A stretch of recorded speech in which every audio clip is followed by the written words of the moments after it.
নমস্কাৰ বন্ধুসকল, কৃষ্ণাছ ফুডলৈ আপোনালোক স্বাগতম। আজি মই বনাবলৈ গৈ আছোঁ পনীৰ আৰু চানা দাল। আপোনালোকে ভিডিঅ'টো শেষলৈকে চাই থাকিব। ভিডিঅ'টো ভাল পালে লাইক, কমেণ্ট, শ্বেয়াৰ কৰিব, ছাবস্ক্ৰাইব কৰিবলৈ নাপাহৰিব।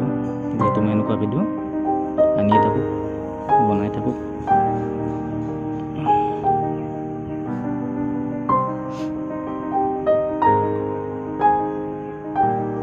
প্ৰথমতে মই চানাডাল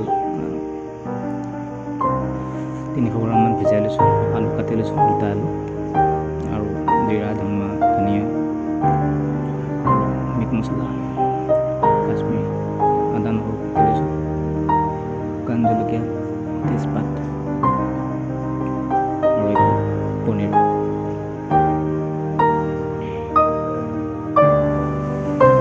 এতিয়া মই কুকাৰত তেল দিছোঁ। আজি মই কুকাৰতে বনাম।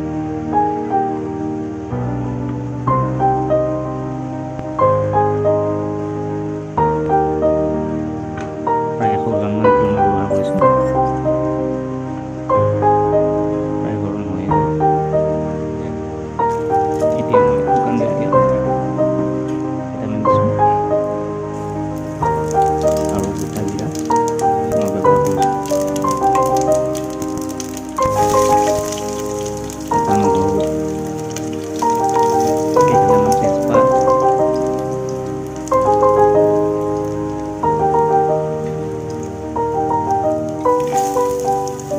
দি থোৱা আদা মই অলপ ফ্ৰাই কৰি ল'ম।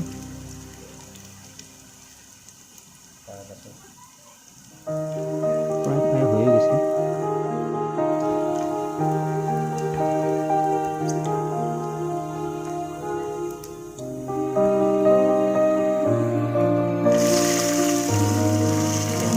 ভিজাই থোৱা আধা ঘণ্টা ভিজাই থোৱা চানাডাল দি দিছোঁ।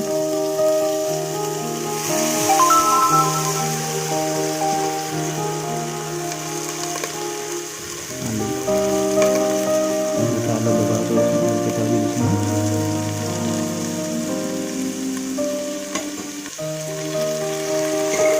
অলপ ফ্ৰাই কৰি ল'ম মই কুকাৰতে।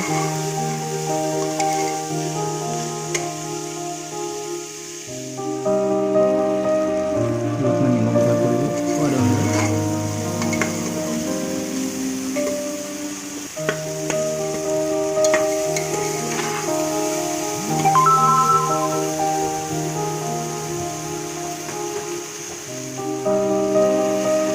আলু দি অলপ ব্যৱহাৰ কৰিছোঁ।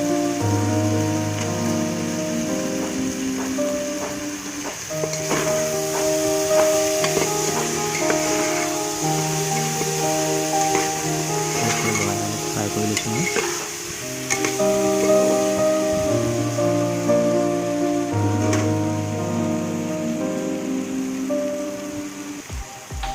এতিয়া মই কাশ্মীৰী পাউডাৰ অলপ ব্যৱহাৰ কৰিছোঁ, অলপ জিৰা গুড়ি আৰু অলপ ধনিয়া গুড়ি আৰু অলপ মিট মছলা গুড়ি অলপ ভালকৈ মিহলাই লৈছোঁ মই।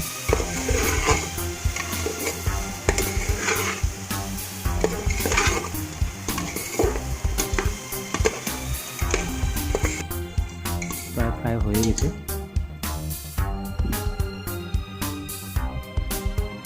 এতিয়া অলপ পানী ব্যৱহাৰ কৰিম মই। পানী আধা লিটাৰমান, অলপ বেছি ব্যৱহাৰ কৰিছোঁ মই। পিছলৈ অলপ পানী দিব লাগিব।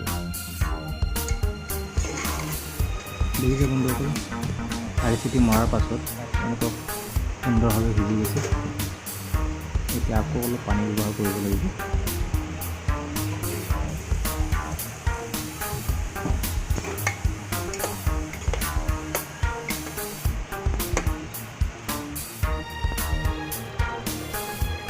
ফ্ৰাই কৰা পনীৰটো টুকুৰা মই ইয়াতে দি দিছোঁ, মিক্স কৰিছোঁ।